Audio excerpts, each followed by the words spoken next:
Resiko pejuang Islam di bumi pertiwi. Dulu, guru kita Hadratus Syekh Kiai Haji Hashim Asy'ari dalam menegakkan Islam, berdakwah dan beramar ma'ruf nahi munkar di bumi NKRI ini penuh dengan segala tantangan serta rintangan.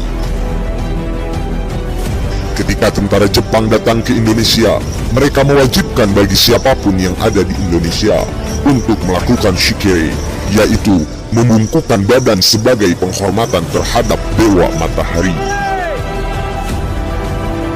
Beliau dipaksa untuk melakukan shikei, namun dengan tegak berdiri, beliau menolak, karena bagi beliau hanya Allah Subhanahu wa Ta'ala yang wajib disembah. Karena itu hukumnya haram.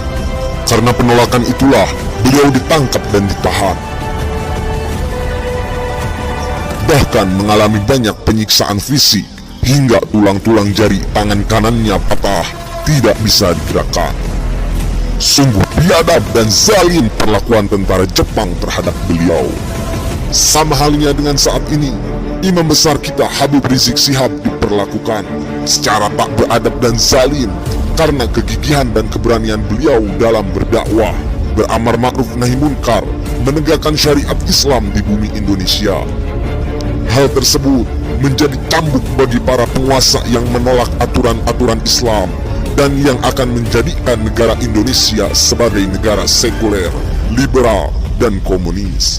Beliau dirayu dan dipaksa untuk menghentikan berbagai aksi bela Islam di Indonesia, sebab mereka ketakutan tatkala umat Islam Indonesia bersatu melawan segala bentuk penistaan dan kemunkaran. Namun, beliau tetap berdiri tegak dengan gagah berani menolak segala bentuk rayuan dan melawan segala bentuk intimidasi pemerintah. Karena penolakan dan perlawanan itulah berbagai fitnah dilontarkan kepada beliau. Intimidasi, teror, ancaman, serta kriminalisasi ditujukan kepada beliau. Andai kata saya menginjak seekor semut pun, niscaya semut akan digiring untuk melaporkan saya. Puncaknya, beliau ditangkap dan dipenjara hanya karena tuduhan pelanggaran prokes. Di tengah banyak artis, masyarakat, bahkan para pejabat negara pun melanggar tanpa pidana.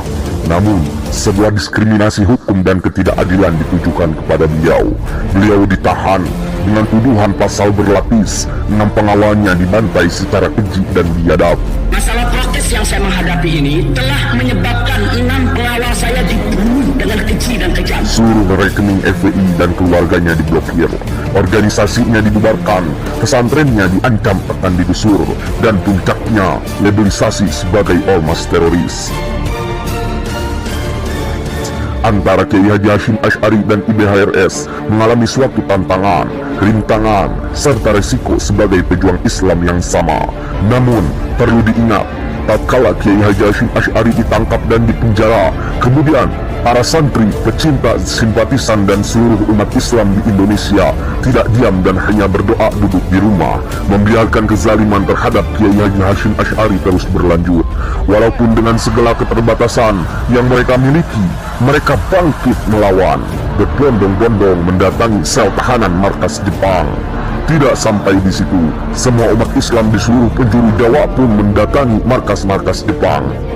Mereka semua hanya duduk dan berzikir berhari-hari, siang dan malam di depan markas Jepang untuk menuntut pembebasan Kiai Haji Hashim Asy'ari.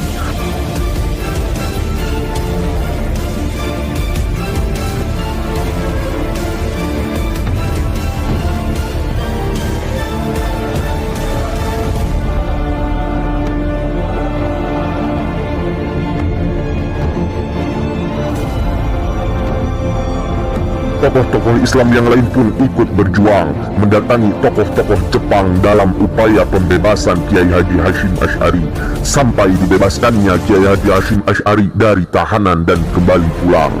Mereka lakukan itu semua karena bukti cinta mereka terhadap guru dan ulamanya. Bagi mereka, ulama adalah harga diri umat Islam yang harus dilindungi, dibela harkat dan martabatnya. Saat ini IBHRS, seorang ulama, bahkan cucu Rasulullah SAW masih di dalam tahanan bersama 6 ulama lainnya.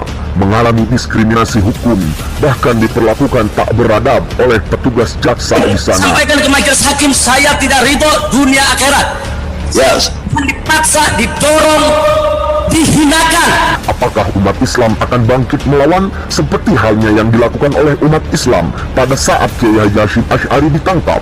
Atau hanya berdiam diri, membiarkan IBHRS dan 6 ulama lainnya dipenjara dan dizalimi terus-menerus? Kekuatan umat Islamlah yang dapat membebaskan mereka semua dari tahanan. Sebab, jika umat Islam bersatu melawan segala bentuk ketidakadilan dan kezaliman, apalagi kezaliman tersebut terjadi pada seorang ulama dan habaib, jika umat Islam bangkit melawan, maka pertolongan Allah akan segera datang. Tak perlu pusing dan bertanya-tanya, cukup ikuti saja seperti umat Islam zaman dahulu pada saat membebaskan Kiai Haji Hashim Asy'ari. Satukan kekuatan, berbondong-bondong datangi Bareskrim Mabes Polri dan Pengadilan Jakarta Timur. Begitu pula duduki kantor-kantor polisi serta kejaksaan di berbagai wilayah di Indonesia. Cukup duduk berzikir dan bersolawat tanpa henti di depan mereka para kaum zalim. Jangan pulang sebelum IBHRS dan ulama lainnya dibebaskan dan pulang.